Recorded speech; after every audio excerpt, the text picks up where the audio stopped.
Assalamualaikum warahmatullahi wabarakatuh. Innal hamdalillah wassalatu wassalamu ala Rasulillah Muhammad ibn Abdillah wa ala alihi wa sahbihi wa mawalah. La haula wa la quwata illa billah, amma ba'du. Para pemirsa RTV yang dimuliakan Allah Subhanahu wa taala, alhamdulillahirabbil alamin. Pada kesempatan kali ini kita dapat berjumpa kembali, di mana pada pertemuan kali ini kita akan membahas sebuah ilmu, sebuah pengantar terkait dengan ulumul Quran, yaitu ilmu Al-Quran. Sebuah ilmu yang sangat luas, yang saat ini tentunya banyak dilupakan oleh masyarakat Islam. Bahkan kalau kita lihat kurikulum yang dibuat dari berbagai macam tingkatannya sangat kurang memadai. Apalagi hanya 1 semester, hanya 2 semester. Termasuk salah satunya misalkan di pasca sarjana, ya, di beberapa perguruan tinggi Islam itu ilmu Quran hanya 1 semester. Tentunya tidak cukup, karena ulumul Quran ini sebuah ilmu yang kalau kita meminjam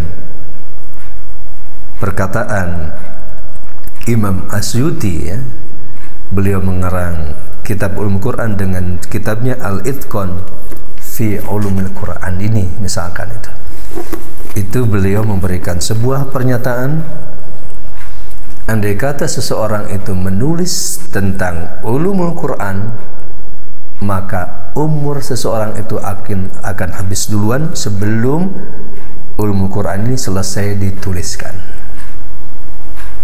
Termasuk juga Syekh Ajar Kasih juga mengatakan seperti itu, bahwa ilmu ini sangat luas, tetapi umur kita hanya terbatas. Nah, tentunya ilmu ini sangat penting untuk kita pelajari, ya, sesuai dengan kemampuan kita, sesuai dengan kapasitas kita. Dan secara umum, ya, termasuk tentunya yang dijadikan rujukan, ya, oleh ulama-ulama kemudian ini, kitab Al-Itqan ini ketika berbicara tentang ulumul Quran.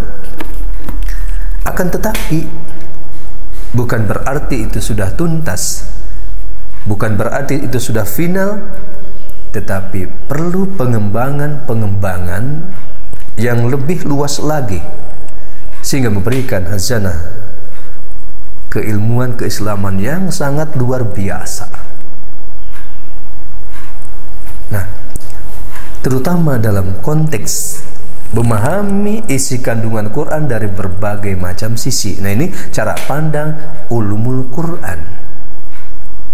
Bahkan dulu itu, ya, termasuk tafsir, ya, itu masuk ulumul Quran. Qiraat juga termasuk ulumul Quran, walaupun saat ini agak sedikit dipisahkan, tetapi tentunya sangat berkaitan dengan ulumul Quran ini. Dan semua ketika kita berbicara tentang Al-Quran, itu namanya adalah termasuk pembahasan daripada bagian ulumul Quran. Nah, kita akan berbagi agar kita sedikit banyak mengenal Al-Quran, memahami Al-Quran, sehingga tentunya tujuan akhir kita bagaimana agar kita bisa bersahabat bersama Al-Quran. Ini sebuah ilmu yang sangat luar biasa. Cara memandang Al-Quran dari berbagai macam sisi, termasuk yang banyak dilupakan, terutama di sekolah-sekolah, madrasah-madrasah Islam, yaitu salah satunya adalah Asma'us Surah, nama-nama surah Al-Quran. tidak masuk pada prinsip dasar menjadi sebuah kurikulum. Kebanyakan hanya terbatas pada misalkan Asmaul Husna, ya. Tetapi jarang sekali ya, sebuah madrasah misalkan dari Ibtidaiyah atau dari TPA atau dari FAUD itu dimasukkan Asmaul Surah menjadi sebuah kurikulum pokok. Padahal justru ini yang sangat penting. Dan insya Allah kita akan kaji ya satu demi satu Asmaul Surah, supaya kita mengenal dengan sebenarnya. Misalkan kenapa surah pertama disebut dengan surah Al-Fatihah, yang kedua surah Al-Baqarah, ketiga surah Ali Imran, keempat surah An-Nisa, kelima surah Al-Maidah, 6 Al-An'am, 7 Al-A'raf, 8 Al-Anfal, 9 At-Taubah, 10 Yunus, 11 Hud, 12 Yusuf, dan seterusnya. Ini sebuah ilmu yang sangat luar biasa ketika kita mampu memahaminya dengan sebaik-baiknya. Bahkan setiap surah Al-Quran itu mempunyai inti-inti ajaran yang sangat luar biasa. Ini baru dari sisi Asmaul Surah. Kemudian nanti kita melihat juga Al-Quran dari Asmaul Qurannya. Ada Asmaul Quran bil Quran, ada Asmaul Quran bil Kitab, ada Asmaul Quran bil Tanzil, bil Zikr, bil Furqan. Nah, ini juga kita harus mengenal. Karena ternyata dari Asmaul Surah dan Asmaul Quran itu sendiri mempunyai nilai pengetahuan yang sangat luar biasa. Bahkan Al-Quran itu sendiri memperkenalkan dirinya kepada kita. Nah, ini yang masih jarang tentunya dipahami, diketahui oleh masyarakat kita. Ya, dengan memahami tadi satu persatu Al-Quran memperkenal dirinya kepada kita, itu mempunyai sebuah nilai yang luar biasa. Secara perlahan Al-Quran memperkenalkan dirinya kepada kita, sehingga kita pun akan mengenal dengan baik terhadap Al-Quran itu sendiri. Sehingga dengan mengenal Al-Quran itu sendiri ya, dengan baik, maka kita pun pasti akan bersahabat dengan Al-Quran. Walaupun pada kenyataannya tentunya sangat memprihatinkan ya, khususnya di Indonesia. Kenapa? 65% penduduk Islam Indonesia buta huruf Al-Quran. Kenapa? Tadi karena tidak mengenal Al-Quran itu sendiri. Kemudian Al-Quran dilihat dari sisi lainnya, tentang Makkiyah Madaniyah, yaitu Al-Quran yang diturunkan di Mekah, Al-Quran yang diturunkan di Madinah. Juga ya, pengetahuan atau pemahaman mengetahui surah yang pertama turun dan surah atau ayat yang terakhir turun. Ini juga sangat penting untuk kita ketahui, untuk kita pahami. Nah, itu semua ada dalam kajian Ulumul Quran. Insya Allah kita akan bahas pada waktunya nanti. Kemudian juga kita mengenal di dalam Al-Quran ini, dilihat dari kacamata Quran, ada namanya Amsalul Quran, yaitu perumpamaan yang sangat luar biasa di dalam kitab suci Al-Quran. Amsalul Quran berbeda dengan perumpamaan bahasa Indonesia. Nah, perumpamaan bahasa Indonesia itu tidak usah pakai mikir juga, kita sudah paham. Salah satu contohnya misalkan, lebih besar pasak daripada tiang. Oh, ternyata kebutuhannya ya, keperluannya itu lebih besar daripada pemasukannya. Kemudian air susu dibalas dengan air tuba. Oh, kebaikan dibalas dengan keburukan. Sudah paham. Tetapi untuk memahami Amsal Quran itu perlu perenungan, perlu pemikiran, perlu penelitian, perlu kajian. baru kita akan memahami. Dan itu subhanallah, sebagian besar Amsal Quran itu menyangkut ayat-ayat kauniyah. Dan ayat-ayat kauniyah itu ternyata sangat Indonesia sekali. Kenapa? Karena banyak contohnya di Indonesia. Bahkan ya, kalau kita berbicara tentang ayat kauniyah, maka 70% lebih Al-Quran akan bicara Indonesia. Kenapa? Contohnya sebagian besar di Indonesia. Ini dari sisi Amsalul Quran. Berarti ada kata-kata pada ayatnya itu, kata-kata masaluhum, kamasalil hadis, itu salah satu contoh-contoh tentang Amsalul Quran. Kemudian juga ada Jalalul Quran. Jalalul Quran itu perdebatan di dalam Quran. Kemudian juga ada Aqsamul Quran, sumpah-sumpah di dalam Al-Quran. Begitu sangat banyak. Dan itu pun kembali contohnya banyak di Indonesia.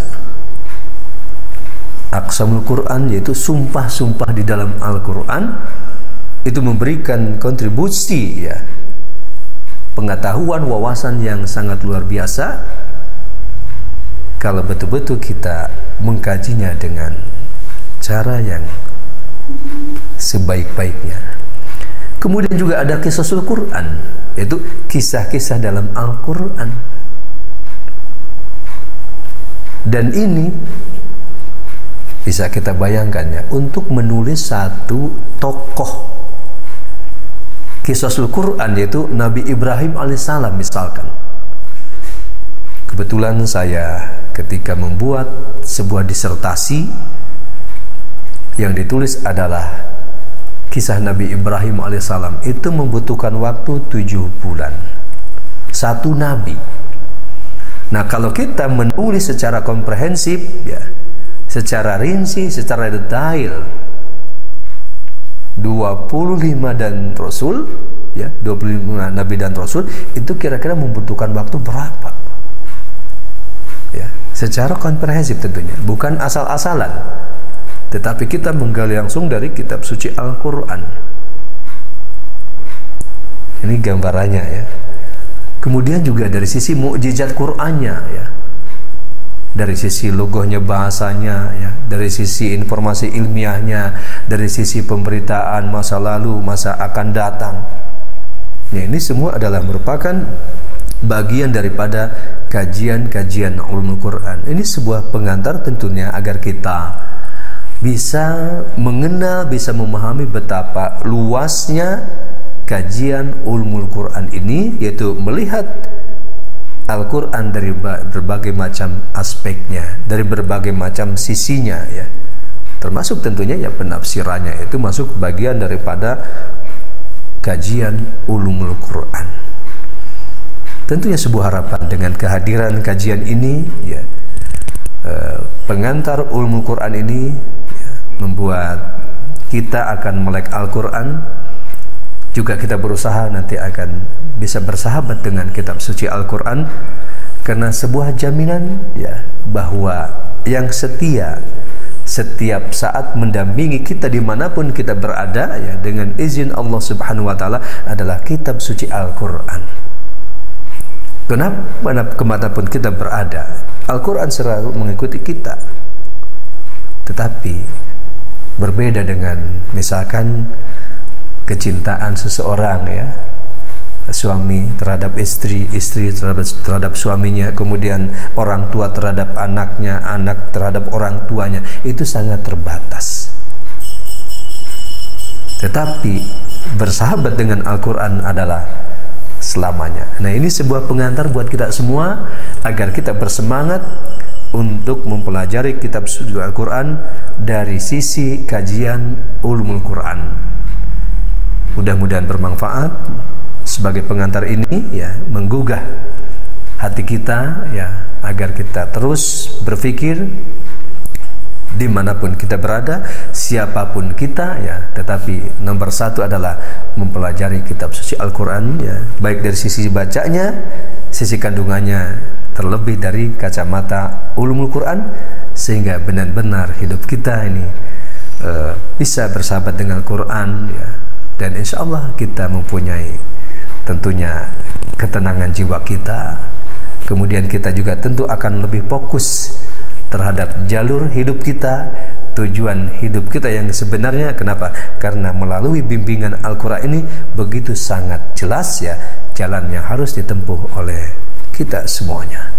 Mudah-mudahan bermanfaat pengantar ulum Quran ini, khususnya bagi pribadi saya dan umumnya bagi pemirsa RTV yang selalu dimuliakan Allah Subhanahu wa Ta'ala. Terima kasih. Assalamualaikum warahmatullahi wabarakatuh.